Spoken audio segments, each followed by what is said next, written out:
Bonjour à tous et à toutes, on se retrouve pour une nouvelle vidéo. Dans cette vidéo, on va voir un résumé de la deuxième semaine du Giro d'Italia et ce que j'en pense.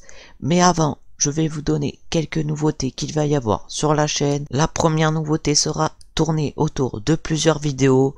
Il y aura un mot donné à chaque fin de vidéo, comme le mot pas. Et dans les autres vidéos, on aura d'autres mots, comme les mots ici, chance, on, a et 2, et le premier à trouver la phrase, ici par exemple, on n'a pas de chance, aura son nom donné en début de vidéo. Du coup, participez et vous aurez votre nom déjà donné en début de vidéo. Mais autre chose, et une autre nouveauté, tous les 100 abonnés, les 10 derniers abonnés à la chaîne auront leur nom donné en début de vidéo. J'espère qu'avec ça, vous allez vous abonner. Maintenant, on se retrouve pour la 10e étape de ce Giro d'Italia. Du coup, on peut voir le profil de cette 10e étape du Giro d'Italia.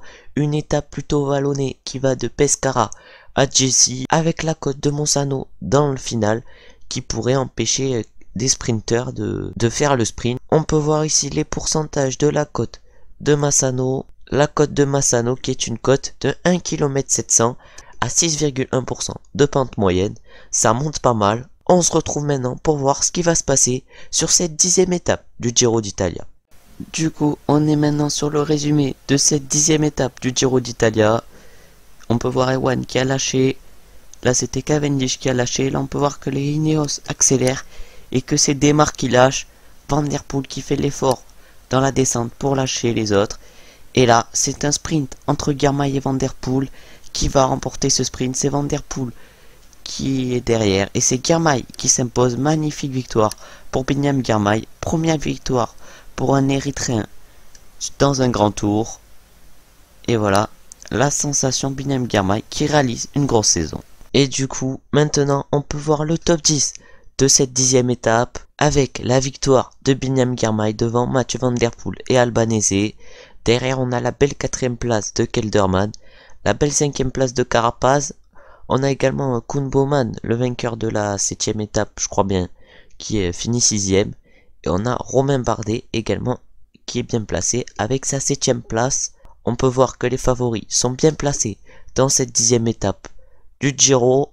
Et du coup, avec cette victoire, Binyam Girmay se rapproche d'Arnaud Démar au classement du maillot cyclamen. Malheureusement pour lui, lors du protocole de la victoire, il va s'ouvrir l'œil et devra donc abandonner après cette première victoire pour un Érythréen dans un grand tour. On se retrouve maintenant pour la 11e étape de ce Giro d'Italia. Maintenant, on se retrouve pour la 11e étape du Giro d'Italia avec un départ de Sant'Angelo di Romagna et une arrivée à Reggio Emilia dans une étape clairement pour sprinter, une étape plate pour sprinter. Du coup voilà, on peut voir maintenant que c'est Cavendish qui s'impose devant Nizzolo et Démar au sprint inter.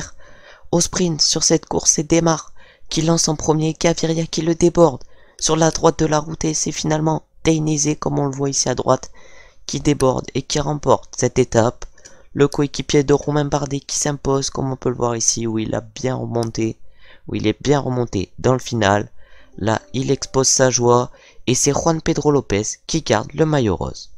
Et du coup, on peut voir le classement de cette 11e étape du Giro d'Italia, avec la victoire d'Alberto Dainese devant Fernando Gaviria et Simone Consoni. Démar fait 4 et Caleb Ewan fait 5. Mark Cavendish est 6e. Du coup, c'est bien un sprint massif qui a eu lieu sur cette étape, comme on a pu le voir, avec une belle victoire de Dainese. Et du coup, après cette 11e étape, le classement général du Giro d'Italia a un peu changé, avec Richard Carapaz qui a pris les bonifications et qui se retrouve donc 2e au classement général à 12 secondes de Juan Pedro Lopez. On se retrouve maintenant pour la 12e étape de ce Giro d'Italia. On se retrouve du coup pour le profil de cette 12e étape qui va de Parme à Genova. Une étape plutôt pour baroudeur avec quelques côtes. Et je pense que là, Balico d'Itlan Sacco, où on peut voir les pourcentages ici, va faire des dégâts, notamment avec une pente moyenne à autour des 8,4% et un max à 12%. C'est ici que l'étape se jouera. Dans l'échappée, on se retrouve du coup pour voir le résumé de cette 12e étape. Ici, on peut voir le sprint entre les échappés sur cette 12e étape du Giro d'Italia. Stefano Oldani qui prend le dessus sur ses compagnons d'échappée. Ah là là, en tout cas, il a failli se faire battre, mais c'est lui qui remporte cette étape tout juste devant le coureur de la Wanty Gobert. Et c'est donc une nouvelle victoire pour l'Alpecin Phoenix après celle de Van Der Poel. Et du coup, comme on a pu le voir, c'est l'échappée qui s'est imposé sur cette 12e étape, et c'est Stefano Oldani, l'Italien, qui s'impose devant Lorenzo Rota et Gislim Reis au sprint. Derrière, à 57 secondes, Bauke Mollema a réglé le groupe de 4. Après, c'est encore plus loin pour cette échappée. Il n'y a donc pas de changement au classement général après cette 12e étape. On se retrouve donc pour la 13e étape de ce Giro d'Italia. La 13e étape de ce Giro d'Italia, c'est une étape plutôt plate, malgré une montée en début de parcours, la montée du collier d'Inaba, mais cette étape entre San Remo et Cuneo devrait être abordable pour les sprinteurs. On se retrouve pour le résumé de cette 13e étape. Du coup, sur cette 13e étape, on peut voir directement ici Romain Bardet qui va malheureusement abandonner après avoir attrapé une maladie intestinale. Et maintenant, du coup, on se retrouve à 10 km de l'arrivée, où le peloton avait encore 58 secondes de retard, et là c'est le sprint. Et Arnaud Démare qui lance. Arnaud Démare qui lance, on dirait que Cavendish va le dépasser, mais non. Et Arnaud Démare, qui est le plus fort, et qui s'impose sur cette 13e étape du Giro d'Italia. Cette 13e étape est marquée par l'abandon de Romain Bardet, mais elle est aussi marquée par la victoire d'un Français, la 3e sur ce Giro, la victoire d'Arnaud Démare, qui s'impose devant Phil Bauhaus et Mark Cavendish. Encore un beau sprint de Gaviria qui fait 4, Dainese fait 5 et Consoni 6. Du coup, il y a eu un petit changement au classement général, car avec l'abandon de Romain Bardet, il y a beaucoup de coureurs qui reprennent une place.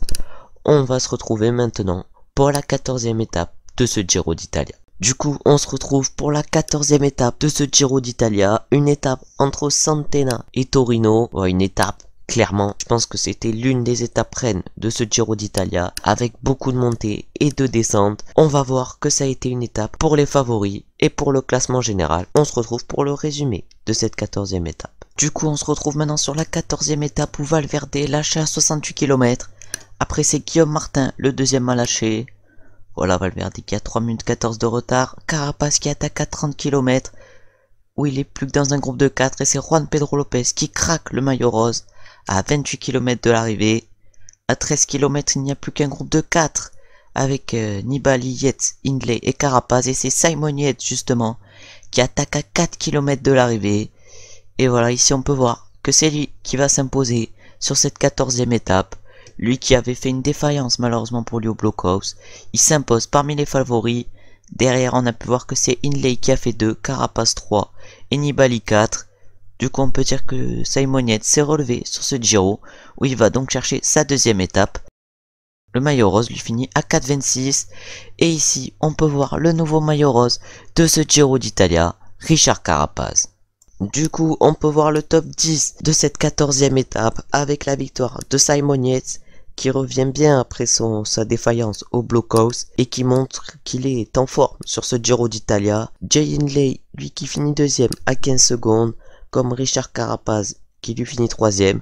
Nibali est quatrième également à 15 secondes. En cinquième place, on a Domenico Pozzolivo à 28 secondes. Sixième, Joao Almeida, 39 secondes. Mikel Landa qui perd 36 secondes par rapport à Jay Hindley. Il finit 7ème à 51 secondes. Pello Bilbao est également dans les temps de Mikel Landa. Et un peu plus loin, on a Emmanuel Buchmann à 1 minute 10. Et encore plus loin, à 4 minutes 25, on a Juan Pedro Lopez pour dire l'écart qu'il y a entre la 9ème et la 10ème place sur cette 14e étape qui a fait beaucoup de dégâts. Du coup, au classement général, il y a eu un changement avec Richard Carapaz qui prend le maillot rose comme on a pu le voir tout à l'heure. Il a donc 7 secondes d'avance sur Jay Hindley et 30 secondes sur Joao Almeida. Mikel Landa est 4ème à 59 secondes. Pozzolivo est 5ème à 1 minute 01. Et après, à partir de la 10ème place, il y a des écarts énormes avec Alejandro Valverde qui est 10ème à 9 minutes 06.